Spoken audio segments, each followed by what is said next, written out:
לא פעם אני נתקל בשאלה מה בעצם ההבדל בין פסיכותרפיסט לפסיכולוג קליני, או יותר ספציפי פסיכותרפיסט אקזיסטנציאליסטי לפסיכולוג קליני.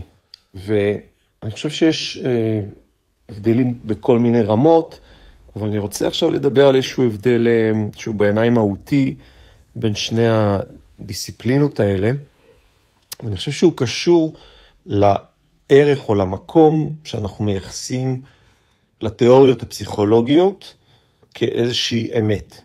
זאת אומרת, אני חושב שהפסיכולוגיה הקלינית מתייחסת לתיאוריות הפסיכולוגיות באמת כאיזושהי אמת שהמטפל מחזיק בה, וברגע שמשהו לא עובד או שלא מסתדר עם התיאוריה, אז בעצם השאלה היא למה המטופל מתנגד לאמת הזאת, או מכחיש אותה, או לא מוכן לקבל את האמת התיאורטית הזאת שנתפסת כמדעית ואובייקטיבית ומוחלטת.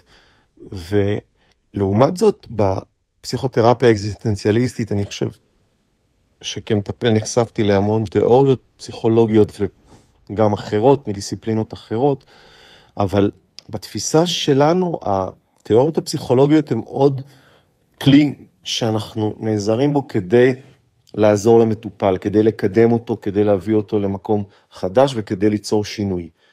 וברגע שתיאוריה מסוימת, כמו כל כלי אחר, לא עובדת, אנחנו בעצם נשים את הכלי הזה בצד ונחפש כלי אחר שכן יכול לעזור למטופל. זאת אומרת, אנחנו לא נשאל למה המטופל עכשיו מתנגד לתיאוריה שלנו, לאמת שאנחנו מחזיקים אותה כאנשי מקצוע, אלא, אוקיי, הכלי הזה לא עובד, ואנחנו נחפש כלי שכן עובד, ובמובן הזה אני חושב שהתפיסה של תיאוריה, באופן כללי, כמו שניטשה אמר, תיאוריה היא הווידוי של המחבר שלה.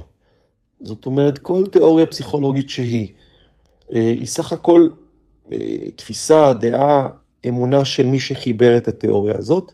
אנחנו להזכיר שאנחנו מדברים פה על עולם הרוח ולא על עולם הטבע.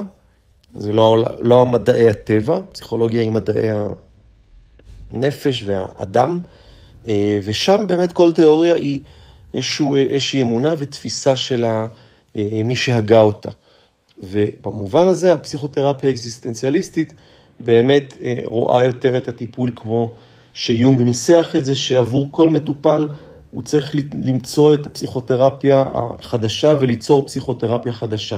זאת אומרת, אנחנו לא באים מראש עם איזשהם כלים או תיאוריות פסיכולוגיות שהמטופל אמור להתאים אליהן, אלא להפך, אנחנו מחפשים את הכלי המדויק ביותר, התיאורטי או המעשי, שמתאים ועובד עבור המטופל שמולנו, ומה שעובד אנחנו נמשיך איתו ונתקדם הלאה.